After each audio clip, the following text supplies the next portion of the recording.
उसने शर्मिला को देखा और बोली, मम्मा, मैं चिराग से शादी करने के लिए कब एग्री हुई? तुम्हारे एग्री होने की मुझे जरूरत भी नहीं है। मैं तुम्हारी माँ हूँ और मुझे पता है what is best for you. इसके साथ रहोगी तो जिंदगी भर तकलीफ ही तकलीफ देखोगी, और फिर तुम्हें अपनी कंपनी के लिए भी मदद चाहिए ना। चिराग के अलावा तुम्हारी कंपनी को फिर से खड़ा करने में कोई तुम्हारी मदद नहीं कर सकता है। इस पर अनन्या ने कहा, मम्मा ऐसा नहीं है, मैं खुद अकरम सर से बात करूंगी, वो मेरी हेल्प कर सकते हैं। मैं चिराग से शादी नहीं करना चाहती हूँ।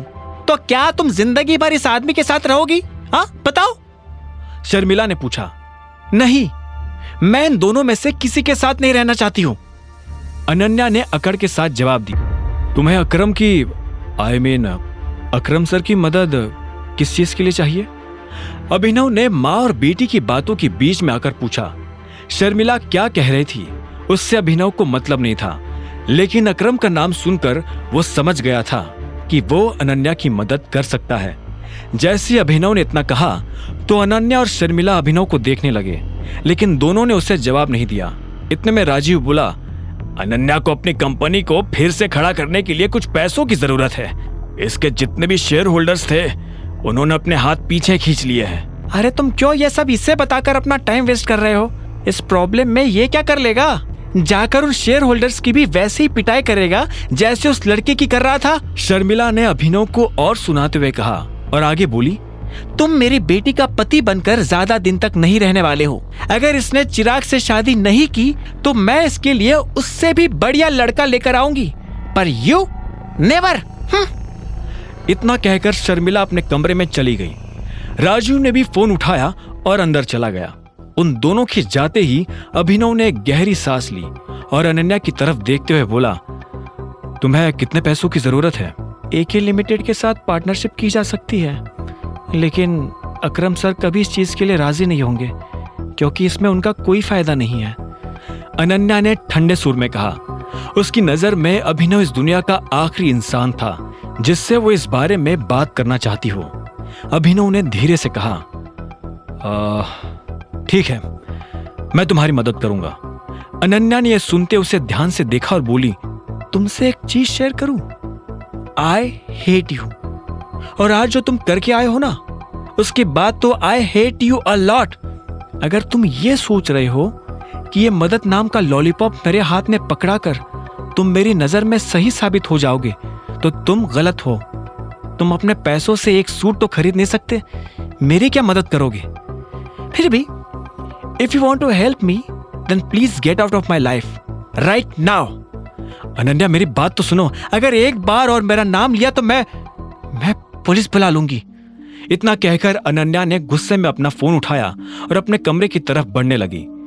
अभिनव को समझ नहीं आ रहा था कि वो कैसे अनन्या को समझाए।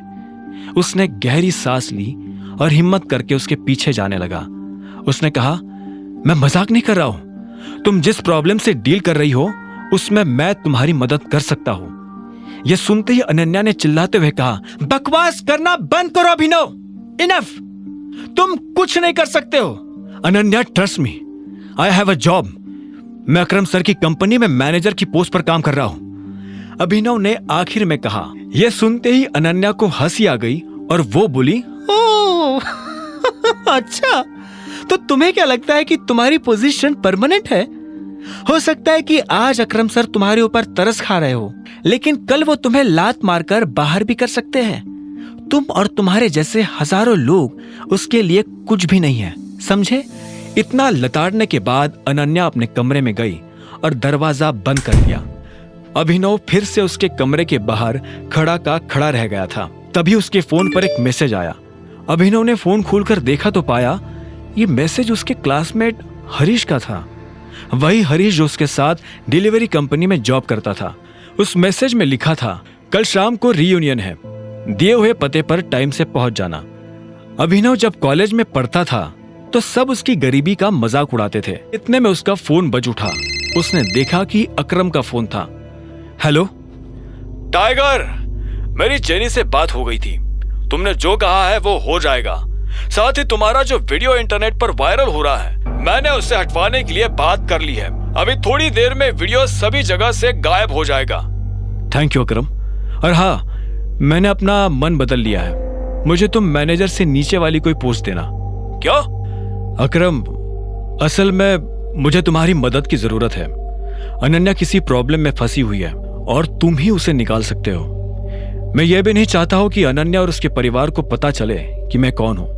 तो मैं उन्हें कह दूंगा कि मैंने अपनी मैनेजर की पोजीशन अकरम को मनाने के लिए कॉम्प्रोमाइज किया है और साथ ही उनसे कहा है कि वो चाहे तो कुछ वक्त तक मुझे कम सैलरी भी दे सकते हैं। क्या बात है, बहुत बढ़िया। इससे तुम्हारा काम भी हो जाएगा और पहचान भी छुपी रहेगी। हाँ, अच्छा, और एक चीज, अभी कुछ दिनों में एक ऑक्शन होने वाला है। अलैना भी वहां आने वाली है। उससे मिलने का इससे बढ़िया मौका तुम्हें नहीं मिलेगा। आगे की कहानी जानने के लिए देखें अगला एपिसोड सिर्फ पॉकेट एफएम के यूट्यूब चैनल पर, और द रिटर्न ऑफ टाइगर के सारे एपिसोड्स को सुनने के लिए डिस्क्रिप्शन में दी लिंक से डाउनलोड करें पॉकेट एफएम ऐप।